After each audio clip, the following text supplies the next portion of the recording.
Welcome to your storytelling. Enjoy the stories, and don't forget to subscribe. You know those rom-coms where the woman meets the man of her dreams in the most unexpected way?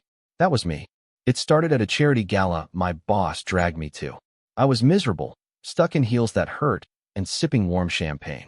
And then he walked in, tall, confident, with a smile that could melt glaciers. His name was Daniel. Everything about him screamed perfect.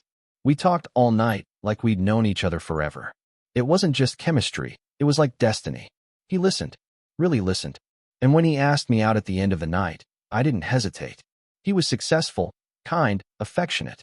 The kind of man you think only exists in books or therapy sessions. My friends were obsessed with him. My mom cried when she met him, tears of joy. So when he proposed after just 6 months, I said yes without thinking. I was madly, recklessly in love. And I truly believed he was too. Little did I know, Daniel had a secret. One that would crash into our lives in the most shocking way possible. Our wedding was straight out of a Pinterest board. Elegant, dreamy, and expensive. Daniel insisted on handling most of the planning, saying he wanted me to relax and just enjoy being the bride. Looking back now, I realized that was the first red flag I didn't see. He said he wanted me to be surprised, and I was. Everything was perfect. The vows he wrote made everyone cry, including my stoic father. We danced under fairy lights.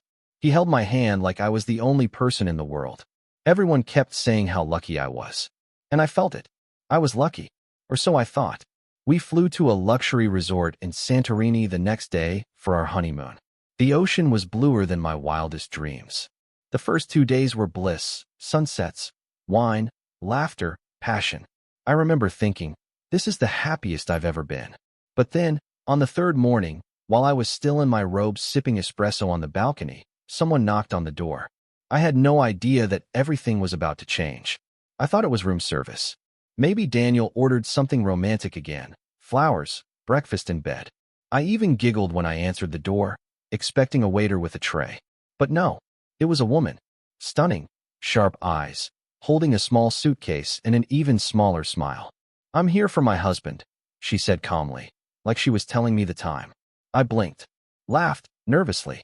"Sorry, I think you're at the wrong room." But she wasn't. She showed me a photo, her and Daniel, smiling, wedding rings shining. Then another, and another. She didn't yell. She didn't cry. She simply said, "I'm his wife, and you must be the other one." My world tilted. I was shaking as I closed the door in her face, thinking, this has to be a mistake. But when I turned around and saw Daniel walking toward me with a guilty look I had never seen before, I knew. My perfect husband wasn't just hiding something. He was hiding someone. I didn't scream. I didn't throw things. I couldn't. I was frozen. "Who is she?" I whispered. Daniel's face fell. "Please, let me explain," he started. But the words just bounced off the walls like they belonged in a bad soap opera. "Explain what?" I snapped. "That you're married to 2 people?" He didn't deny it. Not once. He looked ashamed. He said her name was Ava, that they were technically still married, but separated. He said I wasn't a fling, that he loved me, that he was going to tell me. "When?" I asked. "After the honeymoon?" He stayed silent. That was answer enough. Meanwhile, Ava was still at the door, calmly scrolling on her phone.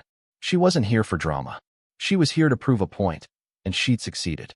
I packed a bag and told Daniel I needed air. The honeymoon was over. And yet, something in me wanted answers. Why would someone risk so much? Who was the man I had just married? I stayed at a small hotel down the road that night. I didn't sleep. I kept replaying everything, from our first date to that morning's knock. The more I thought about it, the more cracks I began to see. His evasiveness when I asked about his past. The way he never let me meet any of his family. Even the wedding guest list was weirdly small. He said he wanted it intimate. Now I wondered if it was just convenient.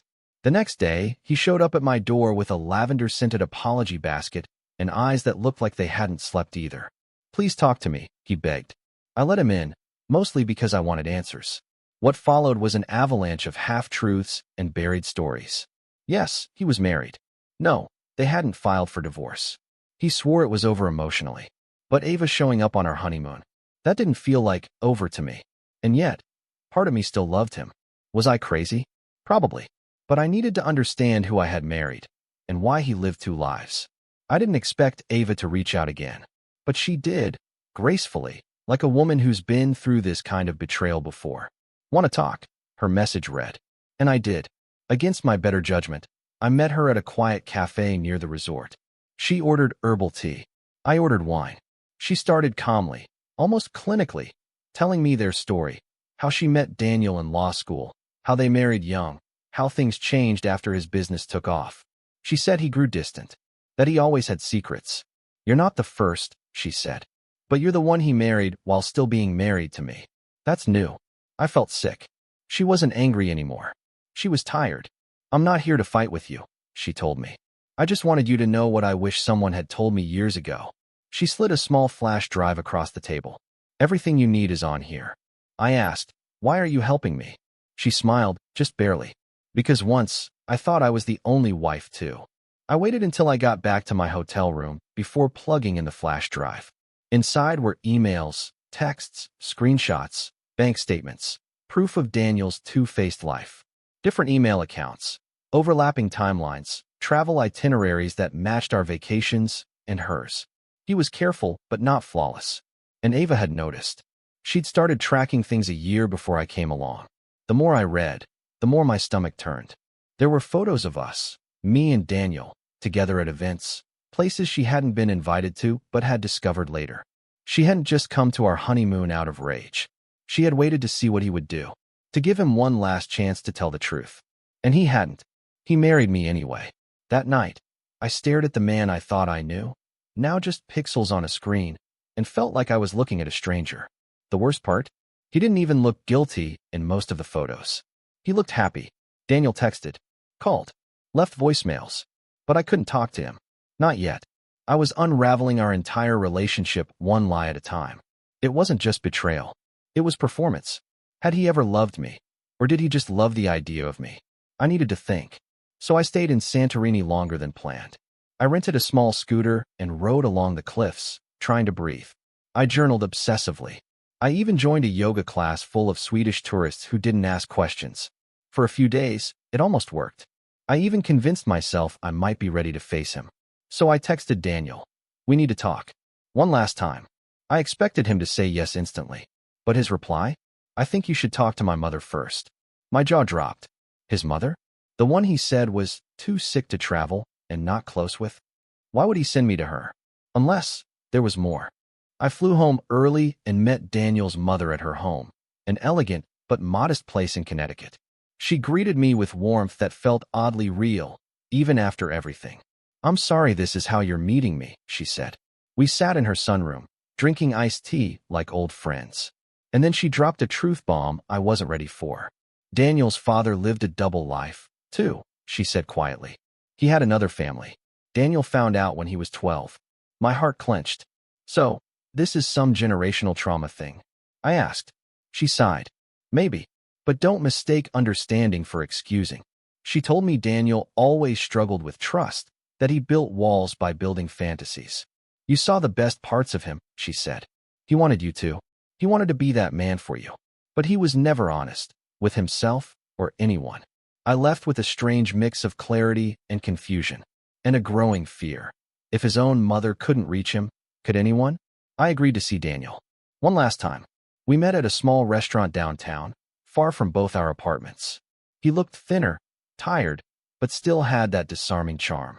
"You look beautiful," he said softly. I ignored the compliment. "Why?" I asked.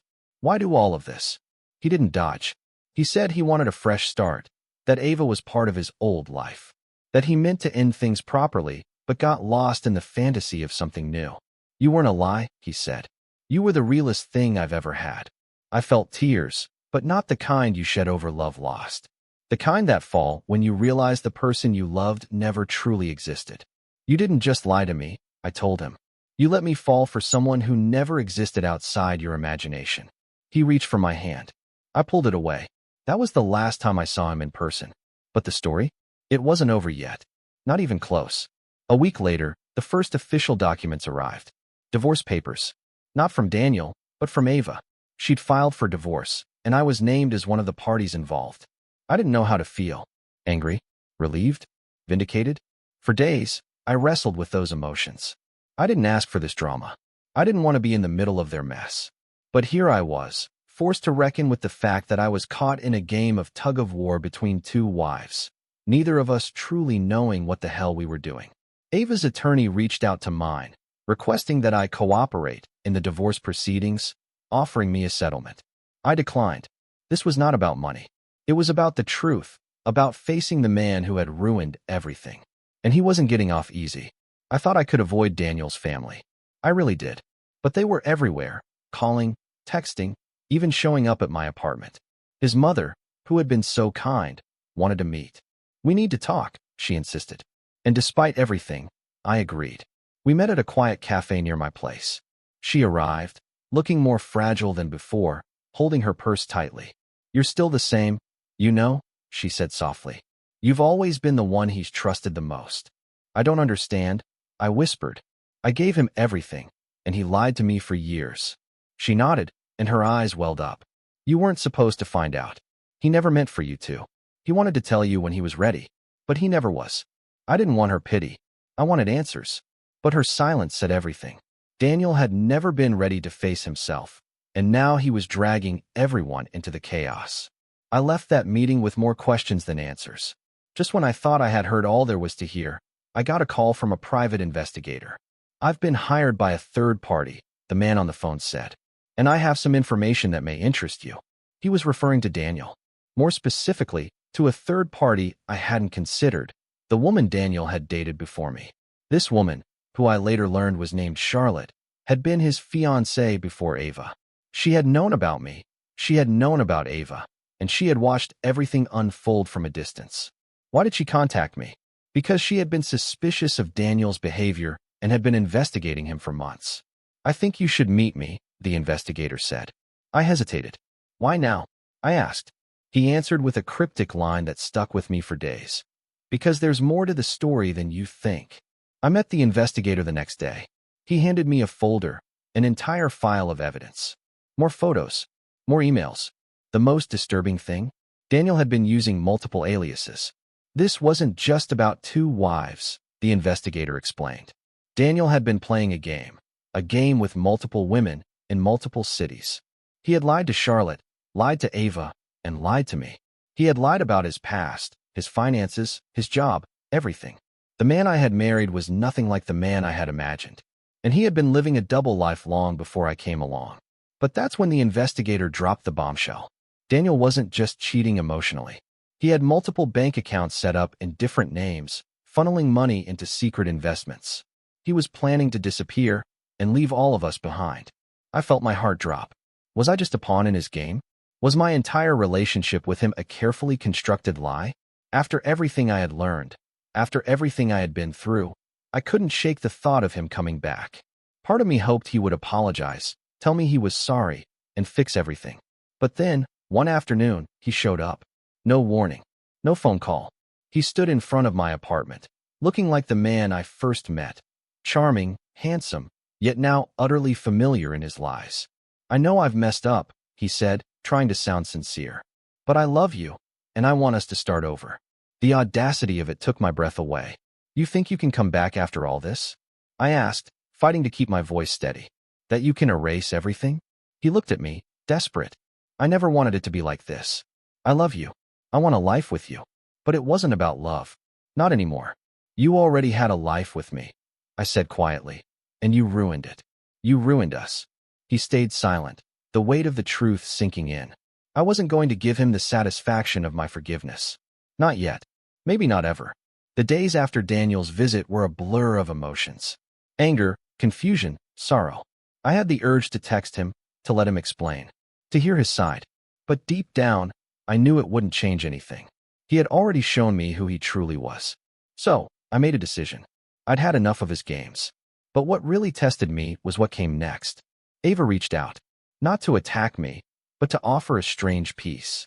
"I know we both loved him in different ways," she said, "but I don't want this to destroy us." I had no idea what she was getting at. "You deserve the truth," she told me. And then she gave me a choice. "Daniel and I are both willing to sign papers for a clean break, if you agree to be the one who walks away first." Her tone was calm, detached even. The ultimatum was clear. Either I stayed and fought, or I walked away with my dignity intact. I hated her for putting me in this position, but I respected her more than I'd ever admit. I spent the next few days sorting through the aftermath of everything: Daniel's lies, Ava's strange proposal, and Charlotte's involvement. I had more questions than answers. Who was Daniel really? What did he want from me? What was I even fighting for? I contacted Charlotte, the woman Daniel had been engaged to before. We met in a quiet cafe, both of us searching for some semblance of understanding. She didn't know much about his financial secrets, but she did know one thing. He had always been afraid of losing control. He needed the perfect picture of his life, she explained, and he'd do anything to keep it. Her words resonated deeply with me. Daniel had crafted this facade, this version of himself that he wanted to show to the world. But the real him? I still didn't know who he was. Charlotte left me with one last piece of advice: don't stay in the dark. Find the truth, even if it hurts. It had been weeks since I'd last seen Daniel. I tried to move on, focus on my career, my friends, my family. But the thoughts of him never really left me. It was during one of those quiet evenings when I was out with a close friend that I ran into someone unexpected: Daniel's cousin, Rachel. She had always been warm to me, kind, and a little reserved. But that night, her face was different. There was a heaviness in her eyes, something unspoken. We ended up talking. I never thought it would come to this, she said, her voice shaking. Daniel was always different, but I never realized how far he'd go. Rachel confessed that she had known about his behavior for years, his double life, his manipulative ways, but she'd always turned a blind eye. I loved him like a brother, she said. But what he did to you, to all of us, it's unforgivable. Her confession felt like the final straw. I could see it now, the web of lies he had woven. But why hadn't anyone stopped him? Why had they let me fall into his trap? As much as I wanted to walk away and never look back, something inside me refused to let go. I had to know everything. The truth wasn't just about Daniel anymore. It was about me. About my future. About my worth. I arranged a meeting with Daniel. Alone. No apologies, no excuses. I wanted the whole truth, no more games. I've been patient, I began, trying to keep my voice steady. But I'm done with the lies. I need to know who you are, really. He sat across from me, looking like a man who had lost the war. I could see the regret in his eyes. I never wanted to hurt you, he said quietly. But I did. I know that now. He admitted to everything. The aliases, the secret accounts, the other women.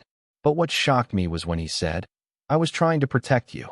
I didn't want you to see who I really was. I wanted to be better for you. But it was too late. His admission didn't feel like redemption. It felt like the last piece of a puzzle I should have never started putting together. You were never the man I thought you were, I said, my voice breaking.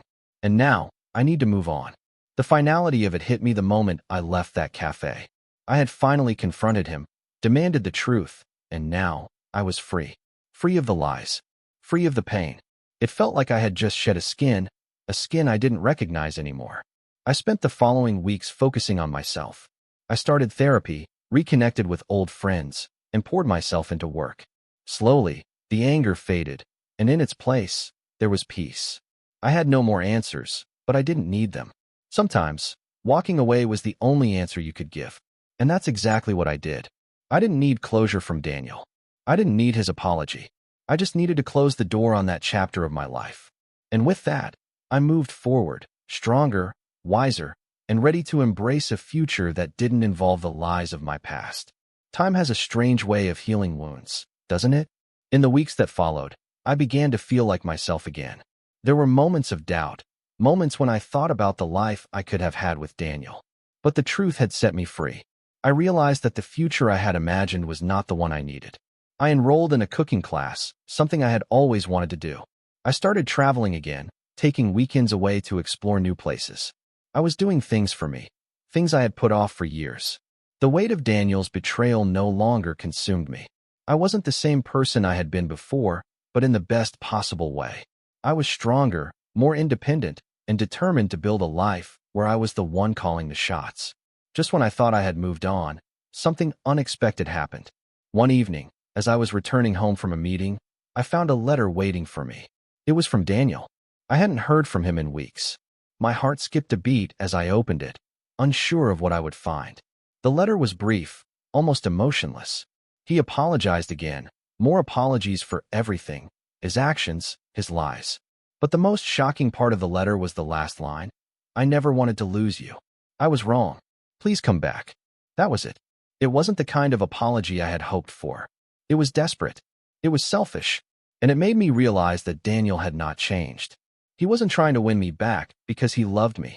He was trying to win me back because he couldn't stand losing control. I didn't reply. I didn't need to. One morning, I received a message from someone I hadn't expected to hear from, Ava. The last time we'd spoken, it had been tense, filled with accusations and hurt. But her message was different. She asked if we could meet. I hesitated, unsure of what she wanted. But I agreed. We met at a small park, the kind of place where everything felt quieter, more peaceful. Ava was no longer the angry, bitter woman I had first encountered. There was a softness in her eyes now, and when she spoke, her voice trembled. I wanted to say thank you, she said. Thank you for being the one who walked away. Because I couldn't. I was trapped, and you gave me the courage to leave him. Her words hit me harder than I expected. She had been through her own version of the same nightmare I had endured. In that moment, we weren't enemies. We were survivors. We talked for hours, comparing our stories, laughing at the absurdity of it all. For the first time since I had met Daniel, I felt peace. Real peace. Months passed, and life slowly but surely returned to normal. I still had moments when I missed the idea of love, the dream of it. But I was learning to redefine love on my own terms. I began reading books on self-love and personal growth. I surrounded myself with people who cared about me, who didn't judge me for my past, but supported me through it. I started volunteering at a local shelter, helping women who had been through similar experiences. It was humbling, and it gave me a sense of purpose I hadn't known I was missing. I learned that I didn't need a man to feel complete. I had everything I needed inside me. I didn't need to be validated by someone else. My worth wasn't determined by someone's ability to love me. It was about how I loved myself. Then, one day, I received another letter from Daniel. This time, it wasn't an apology or a plea. It was different. He wrote about how much he had changed, how he was finally seeking help for his issues, how he was working on becoming a better person. The letter was full of self-pity, of course, but it didn't anger me like it once would have. Instead, I felt nothing. It wasn't even sadness. Just emptiness. I wish I could have been the man you needed, he wrote. But I wasn't, and I'm sorry. I realized in that moment that I had been waiting for something from him that would never come. I had been waiting for the closure he couldn't provide. The truth was, I didn't need him anymore. I had already given myself the closure I needed. And for the first time since meeting him, I didn't feel haunted by what could have been. I felt free. I remember the first time I truly felt happy again. It wasn't a grand moment or an earth-shattering event. It was the small things, a quiet evening with a good book, a cup of tea on the porch, my friends laughing around me. For so long, I had waited for happiness to come from someone else. I thought it would come from Daniel, or from the life we could have had together. But now, I understood that true happiness came from within. It was the simple pleasure of reclaiming my life, piece by piece. I didn't need to chase after the past anymore. I was finally living in the present. And for the first time in a long time, I felt at peace with myself. Letting go of Daniel wasn't just about ending a relationship. It was about releasing the weight of all the pain, the lies, the broken promises. It was about forgiving myself for not seeing the red flags, for not trusting my instincts. But forgiveness wasn't something that happened overnight. It took time. It took effort. But eventually, I realized that holding on to anger and resentment only kept me stuck. It kept me from moving forward. And so, I chose to let go. It wasn't easy. There were days when I thought about him, about what we could have been. But in the end, I realized that the person I had loved wasn't real. The person I had loved was a fantasy. The real Daniel was someone I no longer wanted in my life. Letting go meant creating space for something better. And I was ready for that. I wasn't looking for love. In fact, I wasn't sure I ever wanted to open myself up to someone else again. But life has a funny way of surprising you. It was at a mutual friend's party when I met Ethan. He was kind, funny, and genuine. We hit it off right away. For the first time since Daniel, I found myself smiling for reasons other than just surviving. Ethan wasn't perfect, but he was real. He wasn't pretending to be someone he wasn't. He didn't have a hidden agenda. He wasn't looking to control me. He was just himself. And for the first time, I realized that I could be loved without losing myself in the process. It was a slow start, but for the first time in a long time, I allowed myself to feel hope. Hope that love could be real. Hope that I was worthy of it. And this time, I wouldn't settle for anything less than the truth. As time passed, I became more confident in my decisions. I had learned to trust myself again. I wasn't the woman I had been when I first met Daniel. I was stronger. I was wiser. I had been through the worst, and I had come out the other side. But the journey wasn't just about surviving. It was about thriving. I had taken control of my own narrative. No one else had the power to define me anymore. Not Daniel. Not anyone. I had rebuilt my life, piece by piece, and I had learned to love myself in the process. I wasn't defined by the past. I was defined by who I was becoming. And I knew that I could face anything that came my way. I had become my own hero. It's strange, looking back. The woman I was when I first met Daniel seems like a different person altogether. She was naive, idealistic, and trusting, but she was also resilient, strong, and capable of much more than she realized. I don't regret the lessons I learned from my marriage to Daniel. They shaped me into the woman I am today. But I do regret the time I wasted believing in someone who never truly deserved my love. In the end, I'm grateful for the journey. It wasn't easy, but it was mine, and I came out of it stronger than I ever thought possible. I've learned that true love isn't about finding someone who completes you. It's about realizing that you are already complete on your own. And now, I'm ready for the next chapter, whatever it may bring. The future is mine to write, and this time, I'll make sure it's a story worth telling. Thank you for listening to my story until now. If you like the video, please support it by subscribing and liking.